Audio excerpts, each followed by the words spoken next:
কিছুদিন আগে রাজবাড়ির গোয়ালন্দে এক ভণ্ড পীরকে কবর থেকে তুলে পুড়িয়ে দেওয়া হয়েছে। এটা ব্যাপক বিতর্কের জন্ম দিয়েছে। ইসলামের দৃষ্টিতে বিষয়টা কেমন?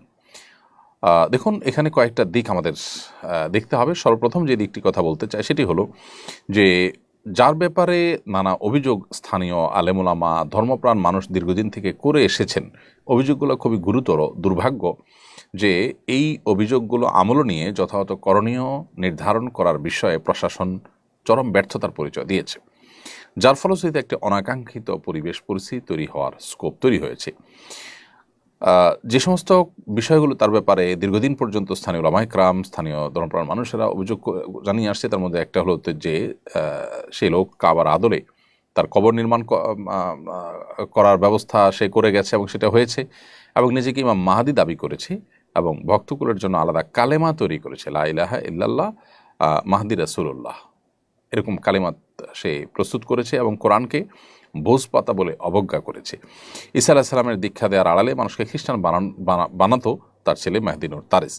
এর বাইরে পত্রিকার সূত্রে এবং স্থানীয়দের দাবি অনুযায়ী নুরাল পাগলার ভক্তরা নামাজ আদায় করতো তার কেবলার দিকে, তার কবরের দিকে ফিরে। এই যে বিষয়গুলো, এতগুলো বিষয় যেখানে হয়েছে, সেখানে স্থানীয় আলেমগণ বারবার করে প্রশাসনকে জানিয়েছেন, ওলামায়ে কেরামের বিষয়টি বারবার উঠে এসেছে, কিন্তু দুর্ভাগ্য যে এটা নিয়ে তারা তেমন কোনো মাথা ব্যথা করেনি।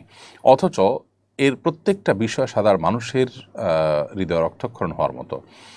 কোরআন অবমাননা থেকে নিয়ে হেন কোনো কাজ নয় সে করেনি যেগুলো মানুষকে ক্ষুব্ধ করতে পারে।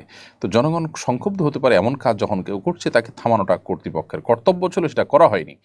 ফলশ্রুতিতে সেটি জনরোষে পরিণত হয়েছে।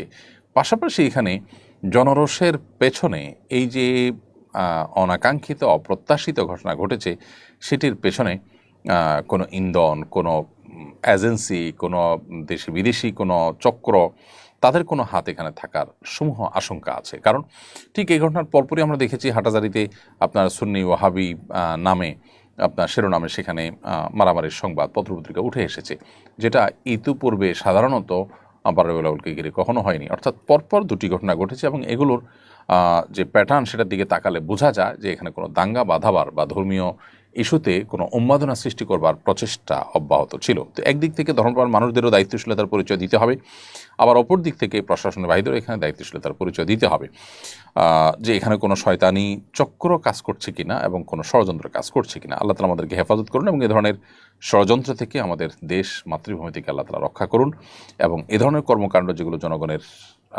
ধর্মীয় অনুভূতিতে আঘাত, সেগুলো বন্ধ করাটা এটা আমাদের কর্তব্য এবং এটার জন্য সুস্পষ্ট আইনও হওয়া দরকার।